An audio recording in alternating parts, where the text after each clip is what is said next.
डमरू प्रस्तुत सुरेल भक्ती संगीताची ही मेजवानी आदिमाया अंबाबाई। या कार्यक्रमात पुढे जाताना पहा, संत परंपरेतले आपण काही अभंग ऐकले आणि या संत परंपरेतलं आणखी एक मोठं नाव म्हणजे संत जनाबाई।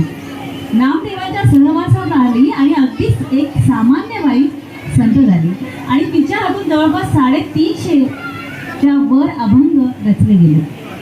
विठू माझा लेकुरवाळा असेल किंवा ज्ञानेश्वरी विषयीचा परलोकीचा तारू म्हणे माझा ज्ञानेश्वर, किती विश्वास आणि आतून किती प्रेम आहे ज्ञानेश्वर माऊलींबद्दल।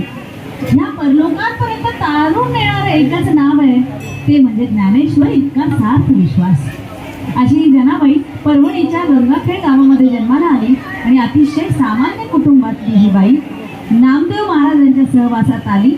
मग नामदेव विसोबा खेचर जनाबाई आहे अशी गुरुची परंपरा आहे। या परंपरेतून जनाबाई तयार झाल्या आणि 350 अभंगाची रचना केली। बरं, सगळी कामं सोडून ती बसली आहे महाबळेश्वरला कुठेतरी जाऊन निवांत शांत आणि मग अभंगाची रचना केली आहे का? तर नाही, गौऱ्या थापता थापता कामं करता करता विठ्ठलाच्या नामस्मरणातून तिला एक एक अभंग स्फुरले, गोव्या स्फुरल्या आहेत आणि त्या रचल्या गेल्यात। तर ऐकूया संत भार पंढरीत हा संत जनाबाईंचा हा अभंग। नील सुळे आपल्या समोर सादर करतोय।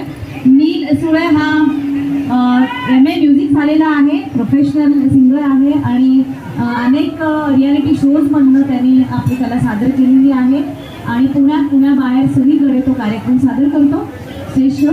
आणि त्याचे आणि अथर्व हे दोघं भाऊ आहेत। अथर्व पण त्याचं संगीत शिक्षण चालू आहे आणि तोही भावाबरोबर अनेक कार्यक्रम करतोय, अनेक रियालिटी शोजमध्ये त्यानेही भाग घेतलेला आहे। आणि दोघांचे गुरु आहेत डॉक्टर मोहनकुमार देरेकर आणि डॉक्टर विकास कशाळकर। अशा गुरूंकडे त्याचं शिक्षण होत आहे। त्यांच्या पुढील वाटचालीसाठी शुभेच्छा। ऐकूया हा अभंग संत भार पंढरीचा।